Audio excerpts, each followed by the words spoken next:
வானொலியில் நீங்கள் கேட்டு ரசித்த தென்கட்சி கோ சுவாமிநாதன் ஐயா அவர்களின் கதைகள். இந்த உலகத்தில் நாம் நல்லபடியாக இருக்கணும்னா அதுக்கு முக்கியமாக தேவைப்படுறது ரெண்டு. ஒன்று செல்வம், இன்னொன்று அறிவு. சரி, இது ரெண்டில் சிறந்தது எது அப்படின்னு ஒரு கேள்வி கேட்டால் என்ன பதில் சொல்கிறது? இதே கேள்வியை ஹஸ்ரத் அலி அவர்கள்கிட்ட கேட்டாங்களாம். அவர் ஒரு பெரிய அறிஞர். கேள்வி கேட்டவங்களும் சாதாரண ஆட்கள் இல்லை, இவங்களும் அறிஞர்கள். ஒரு நாள் ஹஸ்ரத் அலி அவர்கள்கிட்ட 10 அறிஞர்கள் வந்தாங்களாம்.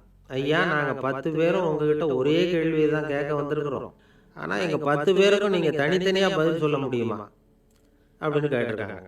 அதாவது அவங்க ஒரே கேள்விக்கு இவர்கிட்ட இருந்து 10 விதமான பதில் எதிர்பார்க்குறாங்க. சரி, கேளுங்க, என்ன கேள்வி அப்படின்னார் அவர். அப்போ தான் அவங்க கேட்டாங்களாம், செல்வம் அறிவு இது ரெண்டில் சிறந்தது எது? இதுதான் கேள்வி. ஹஸ்ரத் அலி என்ன பண்ணார் தெரியுமா? அவங்கள ஒவ்வொருத்தராக கூப்பிட்டார், ஒவ்வொரு விதமான பதிலை சொல்லி அனுப்புனார். முதல்ல ஒருத்தர் கூப்பிட்டார், சொன்னார், அறிவுங்கிறது தீர்க்கதரிசிகள், ஞானிகள், மகான்கள் இவங்களோட பரம்பரை சொத்து. ஆனால் செல்வங்கிறது கொடுங்கோலரின் ஆயுதம், அதனால் அறிவு தான் சிறந்தது அப்படின்னார். ரெண்டாவது ஆளை கூப்பிட்டார், உங்ககிட்ட செல்வம் இருந்தால் நீங்கள் தான் அதை காப்பாற்றணும், ஆனால் அறிவு உங்களை எப்பவும் காப்பாற்றும், ஆகவே அறிவு தான் சிறந்தது அப்படின்னார். மூணாவது ஆளை கூப்பிட்டார், செல்வந்தனுக்கு எப்போதும் விரோதிகள் அதிகம், ஆனால் அறிஞனுக்கு நண்பர்கள் அதிகம், அதனால் அறிவு தான் சிறந்ததுன்னார். அடுத்தவரை கூப்பிட்டார், செல்வம் அடுத்தவங்களுக்கு கொடுக்க கொடுக்க குறையும், ஆனால் கல்விங்கிறது அதிகரிச்சுக்கிட்டே வரும், கொடுக்கறதுனால குறையாது, அதனால் அறிவு தான் சிறந்ததுன்னார். இன்னொருத்தரை கூப்பிட்டார், அறிவுள்ளவன் எப்பவும் அதை அடுத்தவங்களுக்கு வாரி வழங்கிக்கிட்டே இருப்பான், அதனால் அவங்ககிட்ட தாராளத்தன்மை இருக்கும், ஆனால் செல்வந்தன்கிட்ட கஞ்சத்தனம் தான் இருக்கும், அதனால் அறிவு தான் சிறந்ததுன்னார். ஆறாவது நபரை கூப்பிட்டார், செல்வத்தை கள்வர்கள் திருடிட்டு போக முடியும், ஆனால் அறிவை அப்படி திருடிட்டு போக முடியாது அப்படின்னார். ஏழாவது நபரை கூப்பிட்டார், செல்வம் கால ஓட்டத்தில் அழிஞ்சிரும், ஆனால் அறிவை கால ஓட்டம் ஒன்றும் பண்ண முடியாது, ஆகவே அறிவே சிறந்ததுன்னார். எட்டாவது ஆளை கூப்பிட்டு சொன்னார், செல்வத்துக்கு எப்பவும் எல்லை உண்டு, நிறைவு உண்டு, அளவு உண்டு, கணக்கு உண்டு, ஆனால் அறிவுக்கு அப்படிப்பட்ட எல்லை எதுவும் கிடையாது, அதனால் அதுதான் சிறந்ததுன்னார். அடுத்தவனை கூப்பிட்டார், செல்வம் உள்ளத்தில் உள்ள ஒளியை போக்கிவிடும், இருட்டை உண்டாக்கிவிடும், விரிந்த மனப்பான்மையை குறுகலாக்கிவிடும், ஆனால் அறிவு அப்படி இல்லை, இருண்ட உள்ளத்தில் ஒளியை பாய்ச்சி அதை விசாலப்படுத்துது, அதுதான் சிறந்ததுன்னார். கடைசியாக 10வது நபரை கூப்பிட்டார், செல்வம் மனசில் செருக்கை உண்டாக்குது, ஆணவத்தை ஏற்படுத்துது, அதனால் நானே கடவுள்னு நினைக்கிற அளவுக்கு மனுஷனை தாழ்த்தி விடுது, ஆனால் அறிவு பணிவையும் பண்பாட்டையும் வளர்க்குது, அதனால் அறிவு தான் சிறந்ததுன்னார். ஆக இப்படி 10 பேருக்கும் 10 விதமாக பதில் சொன்னது மூலமாக ஹஸ்ரத் அலி அவர்கள் அறிவு தான் செல்வத்தை விட சிறந்தது அப்படிங்கிறதுக்கு 10 காரணங்களை சுட்டி காட்டியிருக்கார். அந்த அறிஞர் 10 பேர் கேட்ட ஒரே கேள்விக்கு 10 பதில் சொன்னார். நமக்கு வேண்டிய ஒருத்தர் 10 பேர் கேட்ட கேள்விக்கு ஒரே பதில் சொல்லி சமாளித்தார். கேள்வி என்ன தெரியுமா? என்கிட்ட வாங்கின கடனை எப்பயா திருப்பி கொடுக்க போகிற? இதுதான் அந்த 10 பேரும் கேட்ட ஒரே கேள்வி. இந்த மாதம் 26ஆம் தேதி தந்துடுறேன் அப்படிங்கிற ஒரே பதில் சொல்லி அவ்வளவு பேரையும் இவர் அனுப்பி வச்சுட்டாராம். எல்லாரும் போனதுக்கப்புறம் இவரை தனியாக கூப்பிட்டு கேட்டிருக்கிறாங்க, அது என்ன சார் கணக்கு, 26ஆம் தேதி அன்னைக்கு என்ன அதிசயம் நடக்க போகுது அப்படின்னு கேட்டிருக்காங்க. அதிசயம் அன்னைக்கு இல்லை, அதுக்கு நாளே நடக்க போகுதுன்னாராம். விவரமாக சொல்லுங்கன்னு இருக்காங்க. வேற ஒன்றும் இல்லைங்க, 26ஆம் தேதி தானே எல்லாரையும் வர சொல்லியிருக்கிறேன், அதுக்கு நாளே நான் புறப்பட்டு தலைமறைவாயிட போகிறேன் அப்படின்னாராம் ரொம்ப பெருமையாக. காசி மாநகரத்தை பிரம்மதத்தன் அப்படிங்கிற ராஜா ஆட்சி பண்ணிட்டு வந்தார். அவர் ஒவ்வொரு வருஷமும் ஒரு திருவிழா நடத்துறது வழக்கம். எல்லா தேசத்திலிருந்தும் எல்லா வகையான ஜனங்களும் அதில் கலந்துக்குவாங்க. ஒரு சமயம் அது மாதிரி விழா நடந்துக்கிட்டு இருந்தது. வைகுண்டத்திலிருந்து தேவலோகத்திலிருந்து நிறைய தேவகுமாரர்கள்லாம் காசி நகருக்கு அப்போ வந்திருந்தாங்க. அதில் முக்கியமாக ஒரு 4 தேவகுமாரர்கள், அந்த 4 பேரையும் சுற்றி ஏகப்பட்ட கூட்டம். அப்படி என்ன விசேஷம் அவங்கக்கிட்ட அப்படின்னா, மற்றவங்களை விட அவங்க முகம் அழகாக இருந்ததா அப்படி பார்த்தா அப்படியும் இல்லை, அவங்க அணிஞ்சிருந்த மலர் மாலைகள் தான் அதுக்கு காரணமாக. அந்த மலர்கள்லேருந்து அப்படி ஒரு அபூர்வமான நறுமணம், இதுக்கு முன்னாடி இப்படி ஒரு நறுமணத்தை அந்த ஊர் ஜனங்க அனுபவிச்சதே இல்லை. அதுதான் அந்த 4 பேரையும் சுற்றி கூட்டம். எல்லாரும் கேள்வி கேட்க ஆரம்பித்தாங்க. உடனே அந்த 4 தேவகுமாரர்களும் எல்லாருக்கும் தெரியும்படியாக வானத்தில் எழும்பி கொஞ்சம் உயரமாக நின்றுக்கிட்டாங்க. கீழே நின்றுக்கிட்டு இருந்த அரசன்லேருந்து ஆண்டி வரைக்கும் ஒருத்தர் பாக்கி இல்லாமல் ஒரே குரலில் எல்லாரும் அவங்கள பார்த்து, எங்களுக்கும் இது மாதிரி மாலையை போட்டுக்கணும்னு ஆசையாக இருக்குது, அதுக்கு நீங்கள் தான் அருள் பண்ணணும் அப்படின்னு கேட்டுக்கிட்டாங்க. மாலை போட்டுக்கிறதுனா எல்லாருக்கும் ஆசையாக தானே இருக்கும். அந்த 4 தேவகுமாரர்களில் ஒருத்தர் புத்தர் பிரான். அவர் சொன்னார், பூலோகவாசிகளே, நான் சொல்கிறத கொஞ்சம் பொறுமையாக கேளுங்க. கக்காரு அப்படிங்கிற கற்பக விருஷத்தின் மலர்களால் தொடுக்கப்பட்டது இந்த மாலை. இதுக்கு நிறைய சக்தி உண்டு. எந்த காலமும் இது வாடாது, வாசனையும் குறையாது. ஆனால் இதை அணிந்து கொள்றதுக்கு சில தகுதிகள் தேவை அப்படின்னார். என்ன தகுதி அது சொல்லுங்களேன் அப்படின்னு ஏக காலத்தில் எல்லாரும் சத்தம் போட்டாங்க. தீய இயல்புகள் உள்ளவங்க, இழிந்த சிந்தனை, இழிந்த செயல் உள்ளவங்க இந்த மாலையை அணிய முடியாது அப்படின்னார். அவ்வளோதான். கூட்டத்தில் சத்தம் போட்டவங்கள்லாம் மெதுவாக அப்படி அடங்க ஆரம்பிச்சிட்டாங்க. இன்னொரு தேவகுமாரன் சொன்னார், அடுத்தவங்க பொருளை அபகரிக்காதவன், அடுத்தவங்களுக்கு கெடுதல் பண்ணக்கூடிய பொய் பேசாதவன், பேராசையினால் கெட்ட வழியில் பொருள் ஈட்ட நினைக்காதவன் இந்த மாலையை போட்டுக்கலாம் அப்படின்னார். கூட்டத்திலிருந்து யாரும் முன்னுக்கு வரல. ஒரே ஒரு ராஜகுரு மட்டும் கொஞ்சம் முன்னாடி வந்தார். பெரியவர், படித்தவர். அவர், எனக்கு தகுதி இருக்குது அந்த மாலையை போட்டுக்கிறதுக்கு அப்படின்னார். வேற ஒன்றும் இல்லை, பொய் சொல்லியாவது அந்த மாலையை வாங்கிக்குவோமே அப்படின்னு முடிவு பண்ணிட்டார் அவர். அவ்வளோதான், மாலையை வாங்கிட்டார். அடுத்த தேவகுமாரன் பேசினார். யாருக்கு திடமான அறிவும் மனமும் இருக்குதோ, யாருக்கு நல்ல காரியங்களில் அசையாத ஈடுபாடு இருக்குதோ, நல்ல அரிய பொருள்களை தனியாக தான் மட்டும் அனுபவிக்க விரும்பாதவர் யாரோ அவர் முன்னாடி வந்து இந்த மாலையை வாங்கிக்கலாம் அப்படின்னார். அந்த தகுதியும் எனக்கு இருக்குன்னார் ராஜகுரு. மாலையை வாங்கி போட்டுக்கிட்டார். இன்னொரு ராஜகுமாரன் பேச ஆரம்பித்தார். அறநெறியில் செல்வம் சேர்க்கணும், ஆடம்பர பொருள்களுக்கு அடிமையாகக்கூடாது, வெற்றி அடைஞ்சாலும் கருவம் வரக்கூடாது, அப்படிப்பட்டவங்க இந்த மாலையை போட்டுக்கலாம்னார். துணிஞ்சு போய் சொல்லி அதையும் வாங்கி கழுத்தில் போட்டுக்கிட்டார் இந்த ராஜகுரு. இன்னொரு ராஜகுமாரன் சொன்னார், சான்றோர்களை நிந்திக்காதவங்க, புறம் பேசாதவங்க இந்த மாலையை போட்டுக்கலாம்னார். அதையும் வாங்கி போட்டுக்கிட்டார். திருவிழா முடிஞ்சுது, எல்லாரும் திரும்பி போயிட்டாங்க. மறுநாள் ராஜகுரு 4 மாலைகளையும் போட்டுக்கிட்டு ராஜசபைக்கு வர்றார். வந்தவர் ரொம்ப அவஸ்தையோடு வர்றார். மாலையெல்லாம் வாடி போட்டுது, வாசனை எதுவும் கிடையாது. அது மட்டும் இல்லை, அவருக்கு கடுமையான தலைவலி வேற வந்துட்டுது. துடிச்சு போயிட்டார். மாலையை கழட்டவும் முடியல. ஜனங்கள்லாம் அவரை பார்த்து சிரிக்க ஆரம்பிச்சிட்டாங்க. என்னத்துக்கு ஆசைப்படணும், ஏன் இப்படி கஷ்டப்படணும் அப்படின்னு. ராஜா பார்த்தார். மறுபடியும் விழாவுக்கு ஏற்பாடு பண்ணினார். தேவகுமாரர்கள்லாம் வந்தாங்க. ராஜகுரு வந்தார். மக்கள் முன்னிலையில் அவங்க காலில் விழுந்தார், மன்னிப்பு கேட்டுக்கிட்டார். இந்த மாலையை போட்டுக்கிற தகுதி எனக்கு இல்லை. தகுதி இல்லாத ஒருத்தன் தகாத தகுதியை பொய் மூலம் பெறணும்னு ஆசைப்படுறாங்களே, அவங்களுக்கெல்லாம் என்னுடைய தண்டனை ஒரு எச்சரிக்கையாக இருக்கட்டும்னார். அதுக்கப்புறம் தேவகுமாரர்கள் அவர் கழுத்தில் இருக்கிற மாலையை கழட்டினாங்களாம். அந்த மாலைகளும் பழையபடி மனம் கொடுக்க ஆரம்பிச்சுட்டு தான்.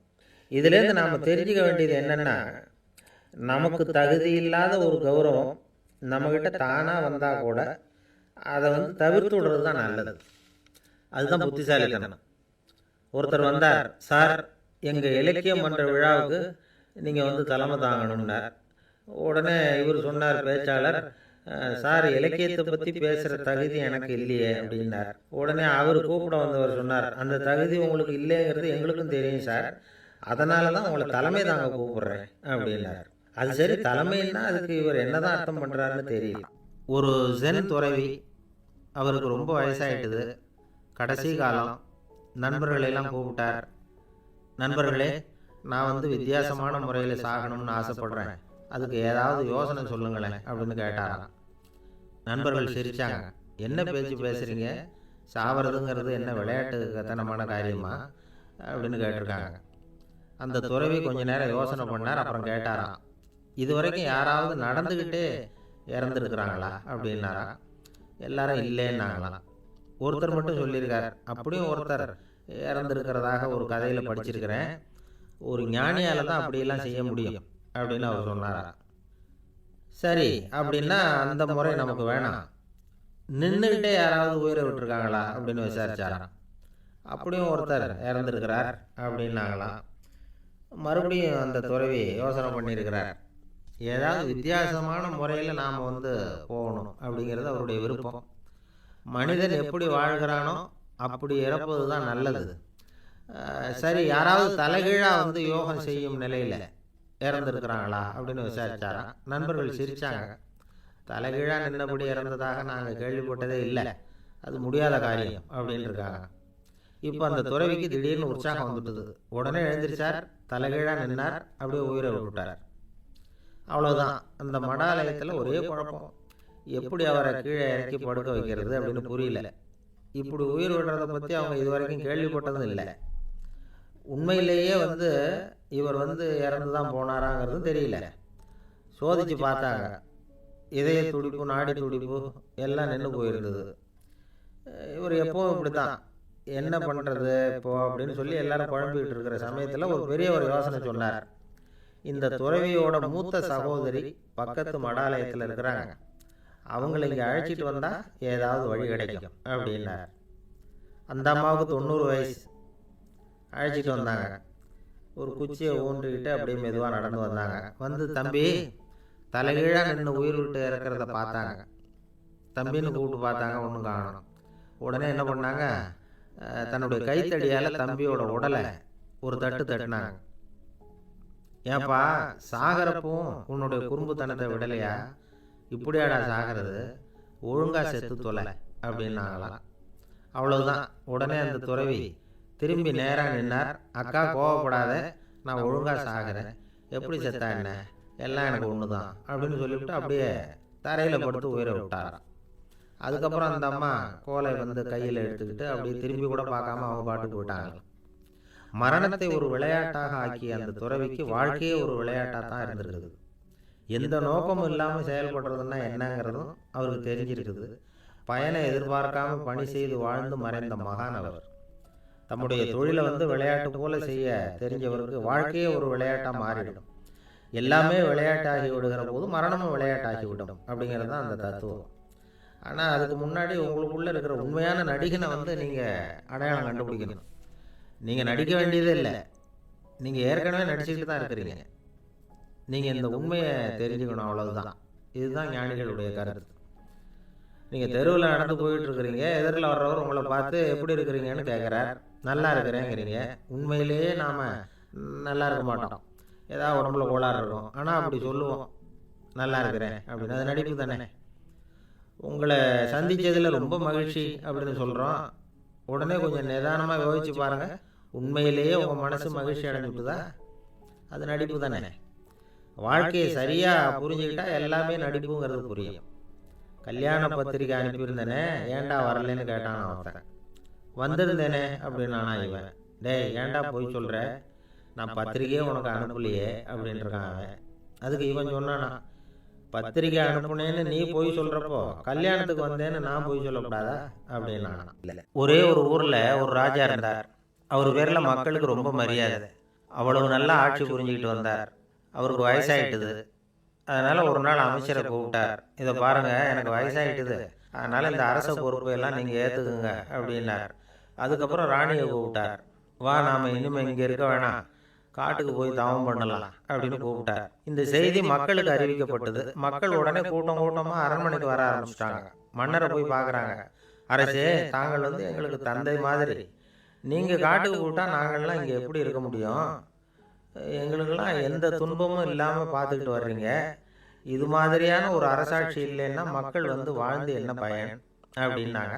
இருந்தாலும் என்ன பண்ணுறது, வயசாயிட்ட காரணத்தினால இந்த முடிவுக்கு வர வேண்டியிருக்குது அப்படின்னாரா ராஜா.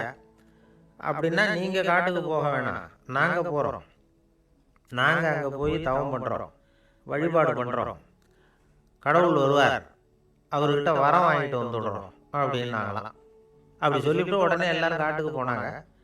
நாட்டு மக்கள் எல்லாரும் ஒட்டு மொத்தமாக வந்து காட்டில் உட்காந்துக்கிட்டு தவம் பண்ணுறதை பார்த்தார் கடவுள். உடனே புறப்பட்டு வந்தார். எல்லாரும் இப்படி வந்து உட்காந்துருக்கிறீங்களே, என்ன வேணும் உங்களுக்கு அப்படின்னு கேட்டார். உடனே மக்கள் எல்லாரும் ஒரு குரலில் சொன்னாங்க, சுவாமி, எங்கள் மன்னன் ரொம்ப நாளைக்கு நல்லபடியாக இருக்கணும். அவர் வந்து மகிழ்ச்சியாகவும் உடல் நலத்தோடும் இருந்தால் தான் நாங்கள் அமைதியாக வாழ முடியும் அப்படின்னாங்க. சரி, அதுக்கு என்ன செய்யணும் அப்படின்னார் ஆண்டவன்.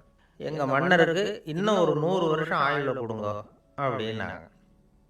அவ்வளவு தானே, சரி அப்படியே ஆகட்டும் அப்படின்னு சொல்லிவிட்டு ஆண்டவன் போயிட்டார். மக்கள் மகிழ்ச்சியோடு திரும்பி வந்தாங்க. மன்னா, கடவுள் வரம் கொடுத்துட்டார், நீங்கள் 100 வருஷம் வாழ போகிறீங்க அப்படின்னாங்க. இதை கேட்டதும் ராணி ராஜாவை வணங்கி நான் தவம் செய்ய போகிறேன் அப்படின்னு புறப்பட்டாங்க. உடனே மக்கள் என்ன நினச்சாங்க தெரியுமா? ஐயோ, நாம் ராஜாவுக்கு மட்டும்தானே நீண்ட ஆயுள் வேணும்னு வரம் வாங்கினோம், ராணிக்கு வாங்கலையே, அதுதான் கோபத்தில் புறப்பட்டாங்க போல இருக்கு அப்படின்னு நினச்சி வருத்தப்பட்டாங்க. ஆனால் ராணி நினச்சது அது இல்லை. ராணி போய் தவம் பண்ணாங்க, கடவுள் காட்சி கொடுத்தார். இவங்க கேட்குறாங்க, சுவாமி, ராஜாவுக்கு மட்டும் 100 வருஷம் ஆயுள்னு வரம் கொடுத்துட்டீங்க, அப்படின்னா குடிமக்களும் 100 வருஷம் இருக்கணும். இப்படிப்பட்ட குடிமக்கள் இல்லைன்னா அப்படிப்பட்ட அரசன் இருந்து என்ன பிரயோஜனம் அப்படின்னாங்களாம். ஆண்டவன் பார்த்தார், சரி, அவங்களும் 100 வருஷம் வாழ்வாங்க, அது மட்டும் இல்லை, நீயும் 100 ஆண்டு காலம் வாழ வரமளிக்கிறேன் அப்படின்னு சொல்லிவிட்டு மறைஞ்சிட்டார். இதில் ஆண்டவன் வர்றதும் மறையிறதும் முக்கியம் இல்லை.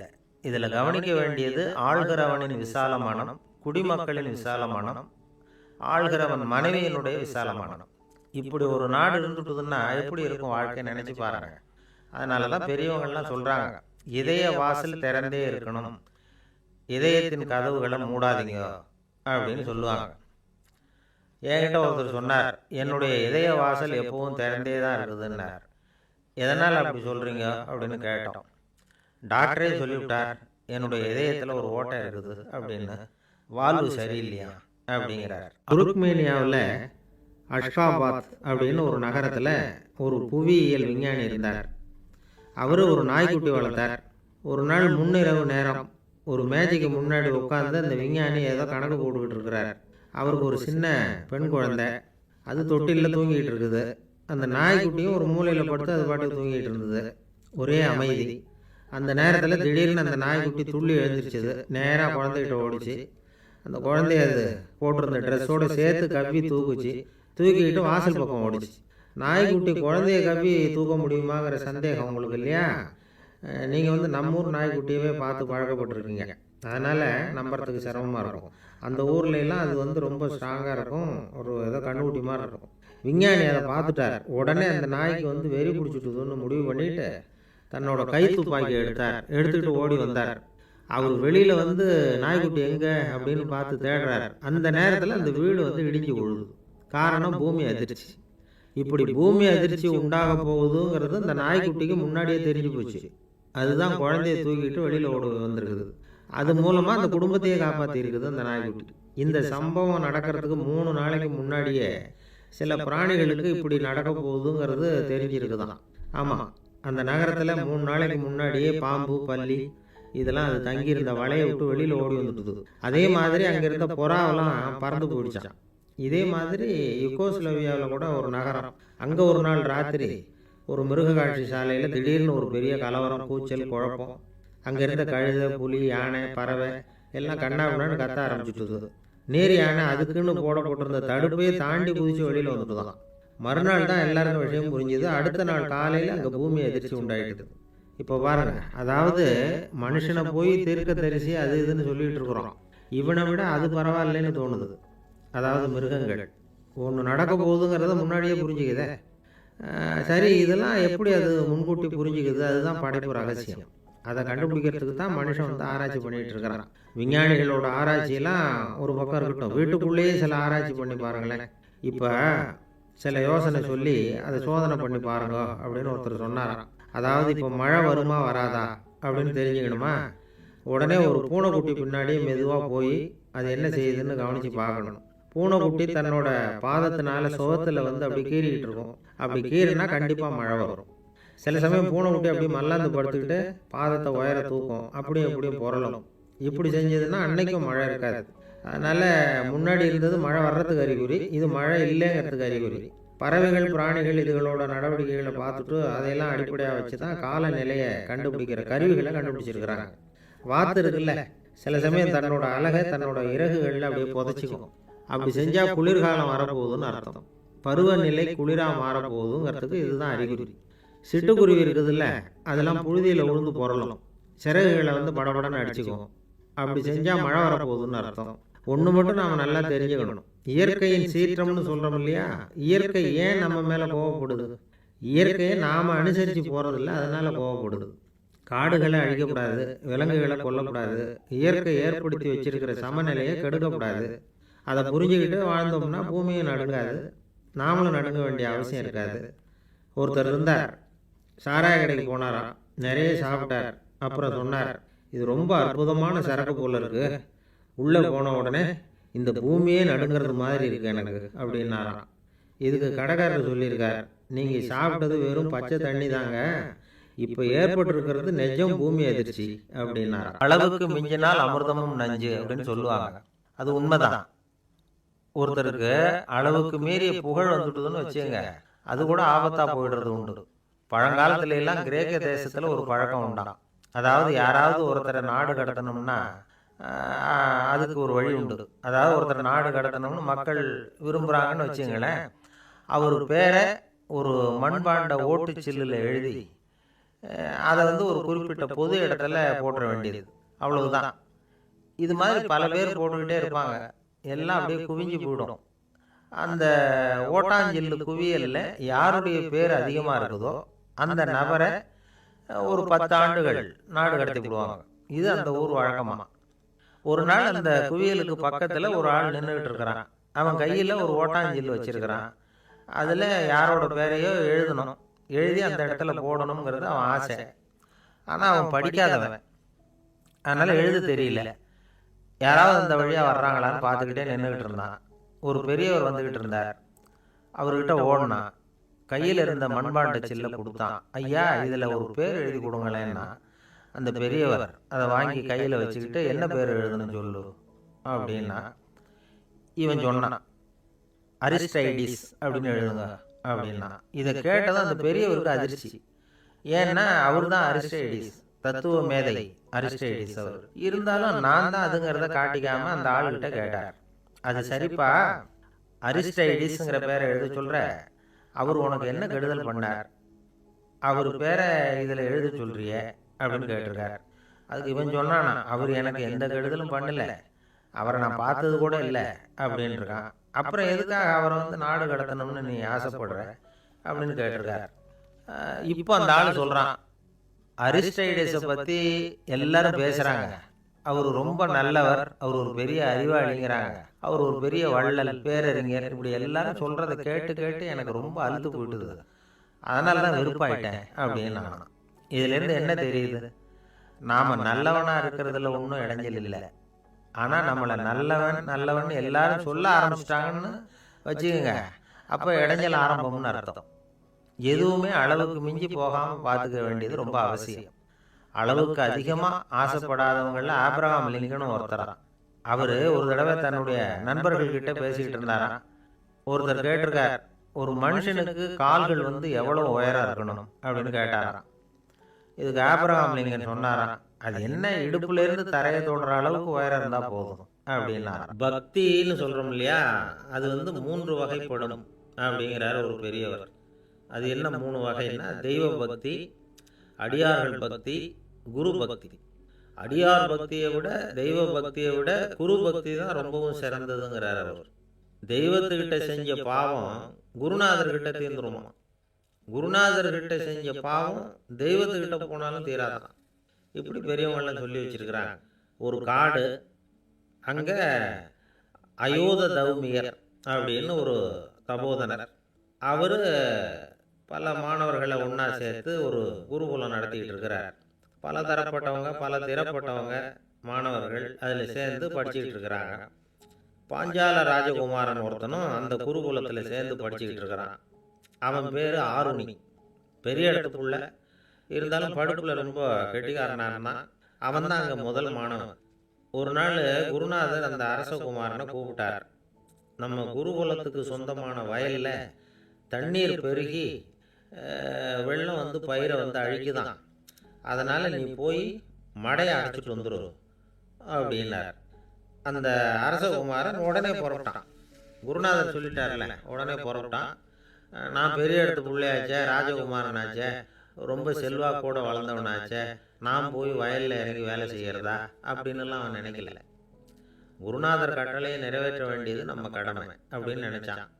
உடனே ஒரு மண்வெட்டியை தூக்கி தோளில் வச்சுக்கிட்டு புறப்பட்டு போயிட்டான். வயலுக்கு போனான். பார்த்தான், தண்ணி கரையை உடச்சிக்கிட்டு வயலுக்குள்ளே ஏகமாக பாஞ்சிக்கிட்டு இருக்குது. இவன் மண்வெட்டியால் களிமண்ணை புல்லோடு சேர்த்து புல் பத்த மாதிரி வெட்டி வெட்டி போட்டான். இருந்தாலும் மடையை அடைக்க முடியல. தண்ணி அதை மீறி வந்துக்கிட்டே இருக்குது. தண்ணி வந்து வேகமாக வயலுக்குள்ளே போய்கிட்டே இருக்குது. போடுற பத்தையெல்லாம் கரைஞ்சி கரைஞ்சி போயிட்டுருக்கு. இருந்தாலும் இவன் தன்னுடைய முயற்சியை கைவிடலை. வெட்டி வெட்டி போட்டுக்கிட்டே இருக்கிறான். காலையில் அங்கே போனவன் சாயந்தரம் வரைக்கும் இப்படி செஞ்சுக்கிட்டு இருக்கிறான். உடம்பும் மனசும் ரொம்பவும் சோர்ந்து போச்சு. இருந்தாலும் குருநாதர் இட்ட கட்டளையை நிறைவேற்றாமல் இருக்கிறோமேங்கிற ஒரு குறை அவனுக்கு இருக்குது. குரு கட்டளையை நிறைவேற்றாத நான் வந்து இன்னமும் இருக்கணுமா அப்படின்னு யோசனை பண்ண ஆரம்பிச்சிட்டான். என்ன செய்யலாம்னு பார்த்தான். நம்ம குருநாதர் இட்ட பணிக்காக இந்த உடம்பையே தியாகம் பண்ணலாம் அப்படின்னு முடிவு பண்ணான். தண்ணி பாயுதில்ல, அதுக்கு குறுக்க விழுந்து அப்படியே மடையை அடைச்சிக்கிட்டு அப்படியே படுத்துட்டான். இது மற்றவங்களுக்கு தெரியாது. அன்னைக்கு ராத்திரி ஒரு விளக்கு முன்னாடி உட்காந்து குருநாதர் பிள்ளைங்களுக்கு பாடம் சொல்லி கொடுத்துட்டு இருக்கிறார். முதல் வரிசையில் இருக்கக்கூடிய ராஜகுமாரனை காணலை. நம்ம ஆருணி எங்கே போனான் அப்படின்னு சொல்லி மற்ற மாணவர்களை விசாரித்தார். இப்போ அவங்க சொன்னாங்க, சுவாமி அவன் காலையில் வயலுக்கு வந்து மடையை அடைக்கிறதுக்காக போனான், நீங்கள் தான் போக சொன்னீங்க, இன்னும் திரும்பி வரல அப்படின்னு அவர் பையன். குருநாதர் உடனே ஒரு தீவெட்டி எடுத்துக்கிட்டு மாணவர்களை அழைச்சிக்கிட்டு வயலுக்கு போனார். அங்கே போய் பார்த்தா ஆளை காணணும். ஆருணி ஆருணின்னு சொல்லி சத்தம் போட்டு கூப்பிட்டு பார்க்குறார். நான் இங்கே இருக்கேன் குருநாதா அப்படின்னு காலுக்கு அடியிலேருந்து ஒரு சத்தம் வருது. குனிஞ்சு பார்த்தா அவன் மடையில் படுத்துருக்குறான். என்னப்பா இதுன்னார். காலையிலேருந்து இந்த மடையை அடைச்சி பார்த்தேன் சுவாமி, முடியல, அதனால் இப்படி குறுக்க படுத்துட்டேன். என்னை தாண்டறதுக்கு பயந்து போய் தண்ணியை தேங்கி நின்றுட்டுது அப்படின்னா. அவனுடைய குரு பக்தியையும் அவனை தாண்டறதுக்கு அஞ்சு நிற்கிற தண்ணி தேக்கத்தையும் பார்த்துட்டு எல்லாரும் ரொம்ப ஆச்சரியப்பட்டு போயிட்டாங்களாம். ஆருணி எழுந்திரிச்சு வா அப்படின்னு கூப்பிட்டாரான் குருநாதர். அவன் தண்ணீரை பொழந்துக்கிட்டு எழுந்திரிச்சு வந்தானான். அதனால அவனுக்கு வந்து உத்தாலகன் அப்படின்னு ஒரு பேர். உத்தாலகன்னா தண்ணீரை பிளந்தவன் அர்த்தம். அந்த உத்தாலகன் மாதிரி இந்த காலத்து மாணவர்களுக்கும் குரு பக்தி வேணும் அப்படின்னு சொன்னோம் ஒரு பள்ளிக்கூடத்தில். உடனே நிறைய மாணவர்கள் எழுந்திரிச்சு நின்னாங்க. சார், நீங்கள் எங்களை வந்து இன்னமும் சரியாக புரிஞ்சுக்கலன்னு நினைக்கிறோம். அன்னைக்காவது ஒருத்தன் அப்படி இருந்தான், இன்னைக்கு ஏகப்பட்ட உத்தாலகர்கள் இருக்கிறோம். எங்கள் வாத்தியார் கட்டளை இட்டா இப்போவே அது மாதிரி வயலுக்கு போய் மடையில் குறுக்கப்படுத்துக்கிறதுக்கு இந்த வகுப்பில் உள்ள அத்தனை பேரும் தயாராக இருக்கிறோம் அப்படின்னாங்க. அப்படியா அப்படின்னு சொல்லி கேட்டோம் ரொம்ப சந்தோஷமாக. ஒருத்தன் ரொம்ப அடக்கமாக எழுந்திரிச்சான். அப்புறம் சொன்னான், ஆமாம் சார், வகுப்பில் வந்து இவர் நடத்துகிற பாடத்தை கேட்டுக்கிட்டு இருக்கிறத விட பேசாமல் போய் மடையில் படுத்துடுறது ஒன்றும் கஷ்டமான காரியமாக இருக்காது. அதனால தான் எல்லாரும் அங்கே போகிறேன்னு சொல்கிறோம் அப்படிங்கிறான். பொங்கல் திருநாள். பொங்கல் திருநாள்னா இது ஏதோ அறுவடை திருநாள் அப்படின்னு சொல்லுவோம். அதாவது வருஷம் பூரா நாம் பாடுபட்டு அதனுடைய பலனை அனுபவிக்கிற நாள் அப்படிங்கிறது நாம் சொல்லிகிட்டு இருக்கிறது. இது முக்கியமாக இது வந்து ஒரு நன்றி அறிவிப்பு நாள் அப்படின்னு சொல்லுவாங்க. இன்றைக்கி வந்து நிறைய நன்றி அறிவிப்பு கூட்டம்லாம் நடந்துக்கிட்டு இருக்குல்ல, அது மாதிரி விவசாயிகள் நடத்துகிற ஒரு நன்றி அறிவிப்பு விழா இது. யாருக்கு நன்றி சொல்கிறாங்கன்னா ஆதவனுக்கு. அதாவது சூரியன் இல்லைன்னா விவசாயம் இல்லை. அதனால் ஆதவனுக்கு நன்றி செலுத்துகிற நாளாக இந்த பொங்கல் திருநாளை நாம் கொண்டாடுறோம். அதாவது இந்த பொங்கலில் வந்து விவசாயிகள்கிட்டேருந்து நிறைய பண்புகளை நாம் தெரிஞ்சுக்க வேண்டிய நாள் இது. விவசாயிகள் வந்து அவங்க விவசாயம் முன்னேறி இருக்கிற அளவுக்கு விவசாயிகளுடைய வாழ்க்கை தரம் முன்னேறலை. அந்த அளவுக்கு அவர்கள் வந்து நாட்டுக்காக உழைச்சிக்கிட்டு இருக்கிறாங்க. அந்த காலத்துலேயே அதை பற்றி ஒரு கதை சொல்கிறது உண்டு. ஒரு வயசான ஆள் நிலத்தில் ஏறு உழுதுகிட்டு இருந்தாரா. கிழிஞ்சு போன ஒரு சின்ன துண்டை தான் இடுப்பில் கட்டியிருந்தாரா. தலையில் ஒரு கந்தலை சுற்றி இருந்தார். உடம்பு பூரா சேரு, ரொம்ப ஏழை. ஏறு ஓட்டிகிட்டு இருக்கிறவர் வேறு எப்படி இருப்பார். இருந்தாலும் அந்த ஆள் ரொம்ப ஜாலியாக பாட்டு பாடிக்கிட்டே ஏறு உழுதுகிட்டு இருந்தாராம். உடம்புல தான் அவர் ஏழையை தவிர மனசில் ஒரு ஏழையாக தெரியல. அந்த சமயத்தில் அந்த நாட்டு ராஜா அந்த பக்கமாக குதிரை மேலே வந்தாராம். வேட்டைக்கு போயிட்டு பரிவாரங்களோடு திரும்பி வந்துட்டு இருக்கிறார். ரொம்ப செல்வ செழிப்பில் இருக்கிற ராஜா அவர் இந்த வயசான விவசாயியை பார்த்துருக்கார். இந்த ஆள் ரொம்பவும் ஏழைங்கிறது அவர் பார்த்தாவே பளிச்சுன்னு தெரியுது. கட்டிக்கிறதுக்கு நல்ல துணி இல்லை, உடம்போ இழைச்சி போயிருக்குது, வயிறு முதுகில் போய் ஒட்டிகிட்டு இருக்கு, கண்ணு குழி விழுந்து போயிருக்குது. ஆனாலும் முகத்தை பார்த்தா சந்தோஷமாக இருக்கிற மாதிரி இருக்குது.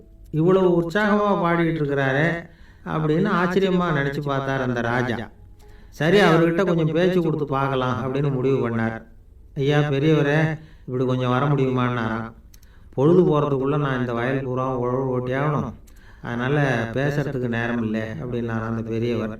என்ன அவ்வளவு அவசரமா? மீதி இருந்தால் நாளைக்கு உழுதக்கூடாதா? அது சரி, உனக்கு எத்தனை ஏக்கர் நிலம் இருக்குது அப்படின்னு விசாரிச்சிருக்கார் ராஜா. எனக்குன்னு சொந்தமாக உள்ளங்கை அளவு கூட நிலம் கிடையாது. இது எங்கள் முதலாளியோட நிலம். இதை பூராவும் உழுது முடித்தாதான் அவர் கூலி கொடுப்பார். நான் கூலிக்கு உழுதுகிட்டு இருக்கிறேன். உங்ககிட்ட பேசிக்கிட்டு இருந்தால் அவருக்கு துரோகம் பண்ணது மாதிரி ஆகிடும் அப்படின்னாராம். ராஜா குதிரையை விட்டு கீழே இறங்கினார். வரப்பில் நடந்து அந்த பெரியவர்கிட்டயே போனாராம். சரி, ஒரு நாள் பூரா உழுதா உனக்கு எவ்வளவு கூலின்னு கேட்டிருக்கார். 8 அணா கூலி கிடைக்கும்னாராம் அவர். இது ரொம்ப காலத்துக்கு முன்னாடி நடந்த ஒரு சம்பவங்கிறதுனால அப்போ 8 அணா கூலிங்கிறது ரொம்ப பெருசு. இருந்தாலும் அதுவும் அந்த ராஜாவுக்கு பெரிய கூலியாக தெரியல. இவ்வளவு தானா, இதை வச்சுக்கிட்டு நீ எப்படி காலம் தள்ளுற அப்படின்னாராம். ஒன்றும் கவலை இல்லை அப்படின்னாராம் அவர். ராஜாவுக்கு ரொம்ப ஆச்சரியமாக போச்சு. 8 அணா கூலி வாங்குற இந்த ஆள் கவலை இல்லாமல் இருக்கிறார், ஏராளமான வசதியோடு இருக்கிறன்னா கவலை இல்லாமல் வாழ முடியலையே அப்படின்னு நினச்சி பார்த்துருக்கார். அது சரி, 8 அணாவில் எப்படி குடும்பம் நடத்துகிற அப்படின்னு கேட்டாராம். எனக்கு கிடைக்கிற 8 அணாவில் 2 அணா குடும்பத்துக்கு செலவழிக்கிறேன், 2 அணா பழைய கடனுக்கு கொடுக்குறேன், 2 அணா தர்மம் செய்கிறேன், 2 அணா வட்டிக்கு கொடுக்குறேன், ஒரு குறையும் இல்லைன்னாராம். ராஜாவுக்கு ஒன்றும் புரியல. எனக்கு ஒன்றும் புரியலேன்னு இருக்கார். ஐயா, எனக்கும் என் மனைவிக்கும் 2 அணா செலவாகுது. வயசான அம்மா அப்பா இருக்கிறாங்க, சின்ன வயசில் என்னை காப்பாற்றினவங்க அவங்க. அந்த கடனுக்கு 2 அணா செலவாகுது, அது பழைய கடன். என் தங்கச்சி ஒருத்தி ஆதரவு இல்லாத நிலைமையில் தன்னுடைய மகனோட என் வீட்டில் வந்திருக்கிறா. அவளுக்கும் அவள் மகனுக்கும் 2 அணா செலவு பண்ணுறேன், அது தர்மம். எனக்கு 2 பிள்ளைங்க இருக்கிறாங்க, அவங்களுக்கு 2 அணா செலவு பண்ணுறேன், அது வட்டிக்கு கொடுக்கறது மாதிரி. பிற்காலத்தில் அவங்க எங்களை காப்பாற்றுவாங்க. அந்த வகையில் நான் திருப்தியோடு வாழ்ந்துக்கிட்டு இருக்கிறேன் அப்படின்னாராம். ராஜாவுக்கு அர்த்தம் புரிய ஆரம்பிச்சுதான். அந்த பெரிய நிலத்தை விலை கொடுத்து வாங்கி அந்த பெரியவருக்கே தானமாக கொடுத்துட்டாராம். இப்போ உழுதவருக்கே நிலம் சொந்தமாயிட்டுது. அன்னையிலேருந்து அரசனுக்கும் ஆறுதல் கிடைச்சதான். இப்படி ஒரு கதை சொல்லுவாங்க. 8 அணா வருமானத்தை வச்சுக்கிட்டு எப்படி காலத்தை தள்ளுறதுன்னு சொல்கிறதுக்காக இந்த கதையை சொல்கிறதாக யாரும் தப்பாக நினச்சிக்க கூடாது. கிடைக்கிறத எப்படி பங்கு போடுறார், எப்படி திருப்தியாக வாழறார் அப்படிங்கிறது தான் முக்கியம். அது மாதிரி இன்றைக்கு இந்த பொங்கல் திருநாளில் உழவர்கள் மனசு மகிழ்ச்சியாக இருந்ததுன்னா அது எல்லாரும் மகிழ்ச்சியாக இருக்கிறது மாதிரி அர்த்தம். அதனால் அவர்கள்ட்டேருந்து நாம் பாடம் கற்றுக்கணும். சில உழவர்கள் தங்கள் நிலத்தில் விளையிறத தாங்கள் சாப்பிட மாட்டாங்க, அடுத்தவங்கள்ட்ட விற்றுட்டு சந்தையில் போய் வேறு அரிசி வாங்கிட்டு வந்து தான் இவங்க சாப்பிடுவாங்க. அப்படிப்பட்ட விவசாயிகள்லாம் இது உண்டு. பங்கிடுகிற பண்பை உழவர்கள்ட்டேருந்து கற்றுக்கொள்ளுங்கள் அப்படிமா. ஒரு ஆள் நிம்மதியாக மகிழ்ச்சியாக இருந்தானா, உங்கள் நிம்மதிக்கும் மகிழ்ச்சிக்கும் என்ன காரணம்னு கேட்டிருக்காரு இன்னொருத்தர்.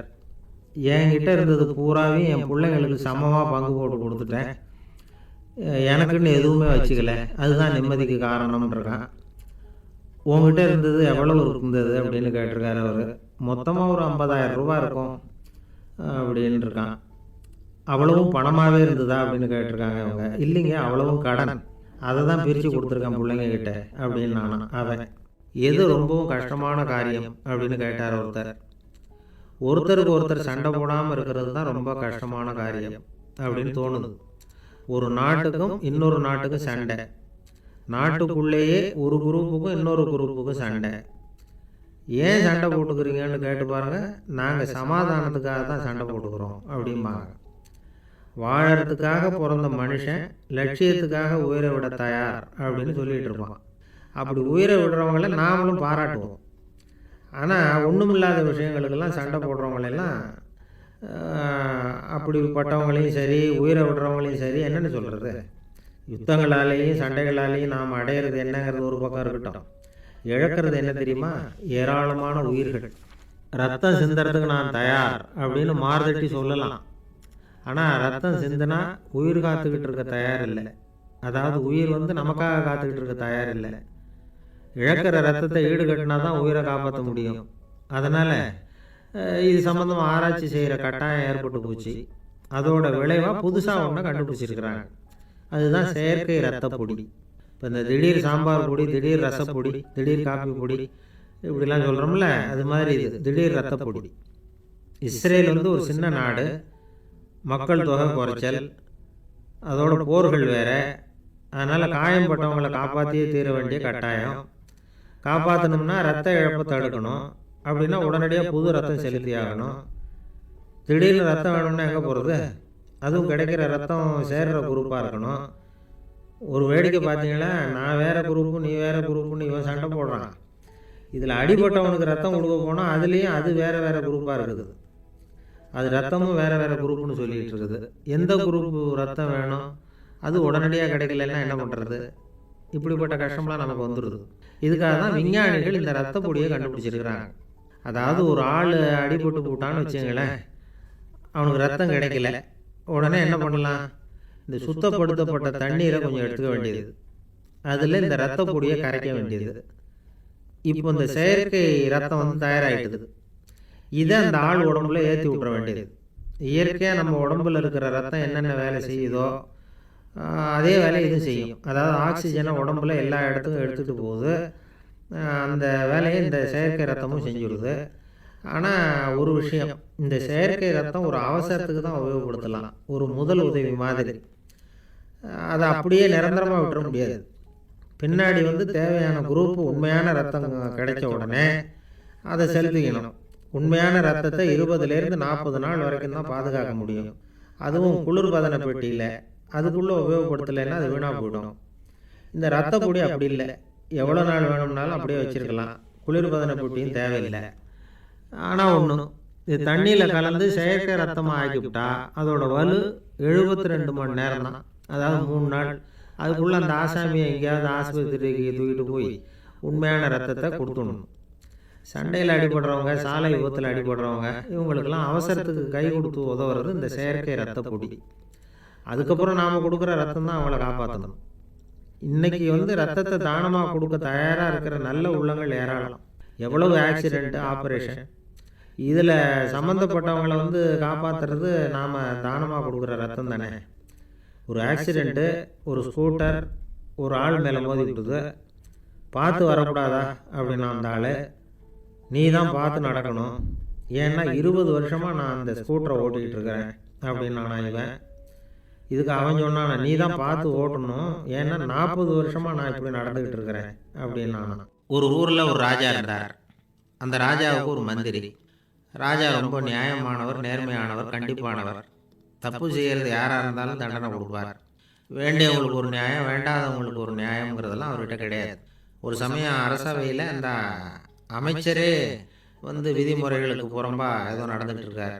மன்னருக்கு கோபம் வந்துட்டுது. உடனே அந்த அமைச்சரை கிட்டத்தில் கூப்பிட்டு அவர் கன்னத்தில் ஓங்கி ஒரு அறை கொடுத்துட்டார். உடனே அந்த அமைச்சர் என்ன பண்ணார் தெரியுமா? நேராக போனார். அங்கே நின்றுக்கிட்டு இருந்த இன்னொருத்தர் கன்னத்தில் ஓங்கி அரைஞ்சார். அரை வாங்கினவர் திகைச்சு போயிட்டார். இவர் ஏன் நம்மளை வந்து அரைகிறார் அப்படின்னு யோசனை பண்ணார். மன்னரும் திகைச்சு போயிட்டார். நாம இவர் அரைஞ்சா அதுக்காக இவர் போய் இன்னொருத்தர் அரையணுமா அப்படின்னு யோசனை பண்ணார். இவருக்கு என்ன பைத்தியமானு கூட நினைக்க ஆரம்பிச்சுட்டார். ஆனால் என்ன ஆச்சுன்னா, அப்புறம் அமைச்சர் அவர் கவனிச்சுக்கிட்டு இருந்தாரா, அவர் இன்னொருத்தர் அரைஞ்சார் இல்லையா, அந்த அரை வாங்கின ஆசாமியை பார்த்து கத்திக்கிட்டு இருந்தார். யார்? அமைச்சர். ஏன்பா என்கிட்ட அறையை வாங்கிட்டு இப்படி விவரம் இல்லாமல் நின்றுட்டு இருக்கிறிய, நான் உனக்கு கொடுத்ததை நீ வேற யாருக்கிட்டையாவது கொடுத்துரு அப்படின்னார். உடனே அந்த ஆள் பார்த்தான், தனக்கு அடுத்தபடியாக நின்றுக்கிட்டு இருந்தவனை ஓங்கி ஒரு அரை அரைஞ்சான். அவன் கண்ணத்தை தடவிக்கிட்டே யோசனை பண்ணான். இது ஏதோ புரிஞ்சுக்கிட்ட மாதிரி அடுத்தாப்புல நின்றுக்கிட்டு இருந்தவனை அரைஞ்சான். இப்படி இந்த அறை வந்து மாறி மாறி போய்கிட்டே இருக்குது. ஊரு பூரா பிரயாணம் பண்ண ஆரம்பிச்சுது. அன்னைக்கு ராத்திரி அந்த ராஜா படுக்கிறதுக்காக போனார். அந்த நேரம் பார்த்து அவர் கன்னத்தில் பலார்னு ஒரு அறை விழுந்தது. நம்மளே அரையிறது யாரு அப்படின்னு அதிர்ச்சியோட மன்னர் திரும்பி பார்க்குறாரு. அரைஞ்சது அவரோட மனைவி. என்னாச்சு உனக்குன்னு கத்துனார் ராஜா. உங்களுக்கு தெரியாதா, ஊர் பூரா ஒருத்தர் மாற்றி ஒருத்தர் மூலமாக இந்த அறை வந்து பிரயாணம் பண்ணிட்டு வருது அப்படின்னாங்க அந்த அம்மா. அப்படின்னா ஆரம்பித்த இடத்துக்கே வந்துட்டுதா அப்படின்னாராம் மன்னர். என்ன சொல்கிறீங்கன்னு கேட்டிருக்காங்க. இவர் விவரத்தை சொன்னாராம். அப்படின்னா நீங்கள் ஆரம்பித்து வச்ச இந்த விளையாட்டை நான் முடிச்சு வச்சுட்டேன் அப்படின்னாங்களாம் அந்த அம்மா. மறுநாள் காலை மறுபடியும் அரசவை கூடிச்சு அந்த அமைச்சர் மன்னரை பார்த்து கேட்டார், என்ன மகாராஜா, என்கிட்ட கொடுத்ததை திருப்பி வாங்கிட்டீங்களா அப்படின்னாராம். இப்படி நடக்கும்னு நான் எதிர்பார்க்கவே இல்லைன்னார் மன்னர். ஆனால் நான் எதிர்பார்த்தேன், அது எங்கே போயிட போகுது, ஊர் பூரா சுற்றி கடைசியில் உங்ககிட்ட தான் வந்து சேரும் அப்படிங்கிறது எனக்கு தெரியும் அப்படின்னார் அமைச்சர். இந்த கதை வந்து வேடிக்கையாக இருந்தால் கூட இதில் உள்ள கருத்து முக்கியமானது. இந்த உலகத்தில் பல கருத்துக்கள் இப்படி தான் மாறி மாறி சுற்றி வந்துக்கிட்டே இருக்குது. நம்மளால் ஒருத்தன் தன்னுடைய நண்பன் ஒருத்தனை கடத்தரில் பார்த்தான். உடனே ஓடி போய் பலார்னு ஒரு அறை கொடுத்தானா. அவன் கண்ணத்தை தடவிட்டு ஏன்டா என்ன அரைஞ்சேன்னு கேட்டிருக்கான். நீ ஏன்டா என்ன முட்டாள்னு என் மனைவிட்ட போய் சொன்னேன் அப்படின்ட்டுருக்கான் அவன். உன்னை ஒரு முட்டாள்னு சொன்னதுக்காகவா நீ என்ன அரைஞ்ச அப்படின்னு கேட்டிருக்கான் இவன். டேய், நான் அதுக்காக அறையலப்பா, அது ஒரு பெரிய ரகசியம். நான் முட்டாளுங்கிறது அந்த ரகசியத்தை நீ ஏன் எங்கள் வீட்டில் போய் சொன்னேன், அதுக்காக தான் அரைஞ்சேன் அப்படின்னு நான் அவன். ஒரு இலக்கிய கூட்டம் ஏற்பாடு பண்ணியிருக்கிறோம், நீங்கள் அவசியம் அதில் பேசணும் அப்படின்னு கேட்டுக்கிட்டார் ஒருத்தர். வேணாங்க, 4 பேருக்கு முன்னாடி நிற்கிறதுனா எனக்கு ரொம்ப கூச்சமாக இருக்கும் அப்படின்னாரு இவர். ஏன் சார் இன்னமும் குழந்த மாதிரி கூச்சப்படுறீங்களே அப்படின்னார் அவர் ஒரு மாதிரியாக சமாளித்து அனுப்பி வச்சுட்டு அதுக்கப்புறம் அதை பற்றி இவர் யோசித்து பார்த்துருக்கார். சில நிபுணர்கள் எழுதியிருக்கிறத படித்தும் பார்த்துருக்கிறார். மனோதத்துவ நிபுணர்கள் என்ன சொல்கிறாங்க தெரியுமா? 10லேருந்து 20% குழந்தைகள் பிறக்கிறப்பவே கூச்ச சுபாவம் கொண்டதாக தான் இருக்குதான். ஒரு தாத்தா தன்னோட பேர பிள்ளைய ஆசையாக கூப்பிடுறார் விளையாட்டு காட்ட, அதை அழுதுகிட்டு ஓடி போகுது. ஒரு அம்மா தன்னோட பிள்ளைய பள்ளிக்கூடத்தில் சேர்க்கறதுக்காக கூப்பிட்டுக்கிட்டு போகிறாங்க.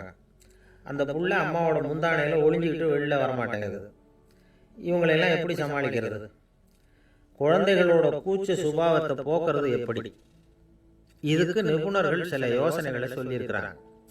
மற்றவங்களுக்கு முன்னாடி என் பையனுக்கு கூச்சம் ரொம்ப அதிகம் சார், மற்றவங்க பார்த்தா ரொம்ப வெக்கப்படுறான், இப்படி சொல்கிற அப்பாக்கள் உண்டு. என் பையன் புது மனுஷால பார்த்தா அட்டையாக ஒட்டிக்குவான் சார் அப்படின்னு சொல்கிற அப்பாக்களும் உண்டு. இப்படிலாம் குழந்தைகளுக்கு முத்திரை குத்துறது ரொம்ப தப்பான். புதுசாக யாராவது வீட்டுக்கு வந்தால் குழந்தை தானாக தன்னோட கூச்சத்தையும் பயத்தையும் போக்கிக்கிட்டு சகஜமாக மாறி வர்றதுக்கு வாய்ப்பு கொடுக்கணுமா. ஒரு கூட்டத்துக்கோ அல்லது சொந்தக்காரங்க கல்யாணத்துக்கோ குழந்தைய அழைச்சிட்டு போகிறீங்க, அங்கே போய் கட்டாயப்படுத்தி குழந்தைய மற்றவங்க கிட்ட பேச சொல்லக்கூடாது. சில சமயம் குழந்தை தானாக தன்னுடைய கூச்ச சுபாவத்தை விட்டு பேசுறதுக்கு முன் வந்தால் அதை பாராட்டணும். குழந்தை கலகலப்பு இல்லாமல் மௌனமாக இருந்ததுன்னா அதையும் கண்டுக்கக்கூடாது. குழந்தை பேச ஆரம்பித்தா அதை ஆர்வத்தோடு கவனிக்க தெரியணும். கலந்து உரையாடுற பழக்கத்தை வீட்லேயே ஆரம்பிக்கலாம். கேட்டதுக்கு பதில் சொல் அப்படின்னு நீங்கள் அதிகாரம் பண்ணிகிட்டு இருக்கக்கூடாது. அது குழந்தைக்கு பேசுகிற சந்தர்ப்பத்தை குறைச்சிருமா. இப்போ நாம் அதிகாரம் பண்ணா கேலி செய்கிற பழக்கம் குழந்தைகளை ரொம்ப பாதிச்சிருமா. பெரியவங்களானதுக்கு அப்புறமும் சில பேர் கூச்சத்தோடவும் பயத்தோடவும் இருக்கிறதுக்கு இதுதான் காரணம்.